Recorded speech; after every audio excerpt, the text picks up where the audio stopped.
खबर उत्तर प्रदेश से। उत्तर प्रदेश विधानसभा चुनाव में अब हिजाब का मुद्दा गरमाया है। किसी के लिए हिजाब का मुद्दा फायदेमंद साबित होगा तो किसी के लिए परेशानी का सबब बना है।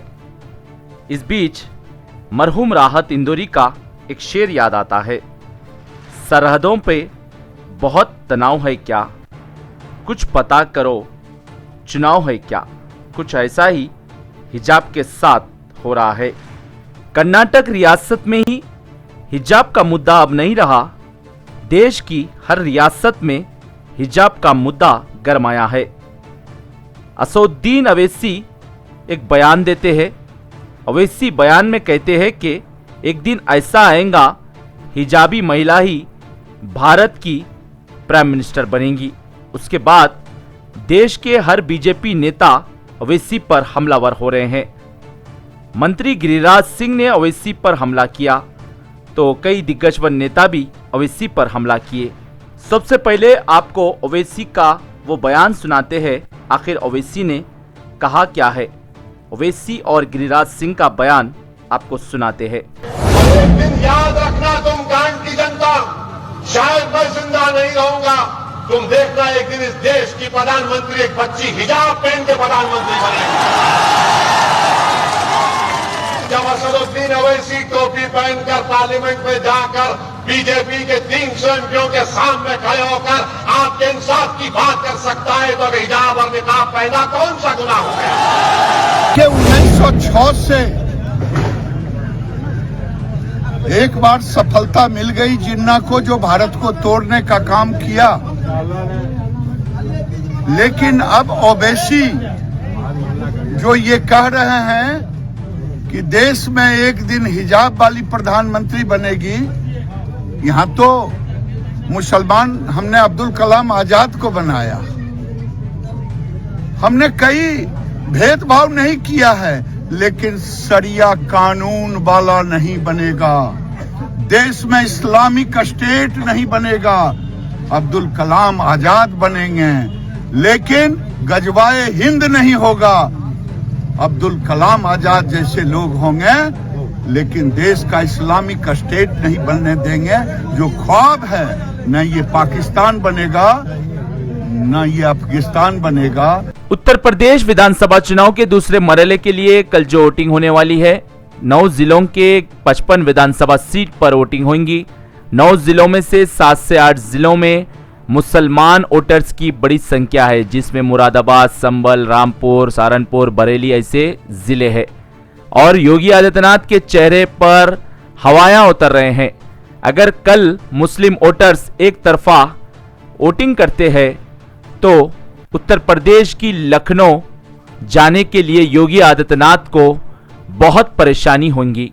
उत्तर प्रदेश विधानसभा चुनाव के दूसरे मरहले की 9 जिलों पर होने वाली वोटिंग बहुत ही बड़ी वोटिंग मानी जा रही है, क्योंकि ये वोटर्स ही योगी आदित्यनाथ को सत्ता में बिठाना और सत्ता से बेदखल करने का फैसला करते हैं। अगर कल मुस्लिम वोटर्स नहीं बिखरे तो योगी आदित्यनाथ की हार यकीनी हो जाएगी। अगर कल मुस्लिम वोटर्स बिखरे तो योगी आदित्यनाथ कामयाब हो जाएंगे, क्योंकि मुसलमान वोटर्स की बड़ी संख्या है। लेकिन शर्त यह है कि मुसलमान एक तरफा वोट डाले तो फायदा हो सकता है, नहीं तो योगी आदित्यनाथ बीजेपी का परचम लहराने में कामयाब हो जाएंगे। इन 55 सीटों पर कांग्रेस, बीएसपी, एसपी, एआईएमआईएम और दीगर सियासी जमातों ने भी उम्मीदवारों को मैदान में उतारा है। मुस्लिम वोट एक तरफ फैसला करे तो कामयाबी एक जमात की हो सकती है, नहीं तो मुस्लिम वोट बिखर जाएंगे, बीजेपी को सीधा फायदा हो जाएगा। और यही 55 सीट जीत और हार का फैसला करते हैं। उत्तर प्रदेश कौन फतेह करेगा ये भी फैसला 55 सीट ही करते हैं। जानकारों की माने असदुद्दीन अवैसी की एआईएमआईएम पार्टी के भी उम्मीदवार मैदान में हैं, लेकिन कई विधानसभा सीट पर असदुद्दीन अवैसी को मुस्लिम वोटर्स का सीधा फायदा मिलता हुआ दिख रहा है, जिसमें पहली सीट देवबंद विधानसभा और दूसरी संभल, ऐसे कई विधानसभा सीट है जिसमें ओवैसी को मुस्लिम वोटर्स का सीधा फायदा मिलता हुआ दिख रहा है। देवबंद विधानसभा की आवाम का मिजाज को देखकर ऐसा लग रहा है कि इस मर्तबा देवबंद विधानसभा में हर तरफ से पतंग ही आसमान में उड़ेंगी और यहाँ की आवाम का कहना है कि इस मर्तबा ना सपा, ना बसपा, ना कांग्रेस, ना बीजेपी, इस मर्तबा सिर्फ पतंग और देवबंद विधानसभा में मजलिस इत्तेहादुल मुस्लिमीन का हरा परचम लहराएगा। देवबंद विधानसभा में 2017 के नतीजों को देखते हुए अवाम अब सपा और बसपा के हक में फैसला नहीं करेंगी, ऐसा दिख रहा है और यहाँ के बड़े बुजुर्ग भी जहन बना चुके हैं। ऐसा नजर आ रहा है कि यहाँ की मिजाज से कि इस मर्तबा मजलिस को भारी अक्सरत से जिताने के लिए कोशिश में ये लोग जुटे हैं, क्योंकि देवबंद विधानसभा में दो बड़े चेहरे मुसलमानों के सामने हैं, मौलाना अरशद मदनी, मौलाना महमूद मदनी। अब दो चेहरों से उमेर मदनी को सीधा फायदा मिल जाएगा। इस विधानसभा के मुस्लिम वोटर्स दावा कर रहे हैं कि इस मर्तबा मजलिस कामयाब होंगी।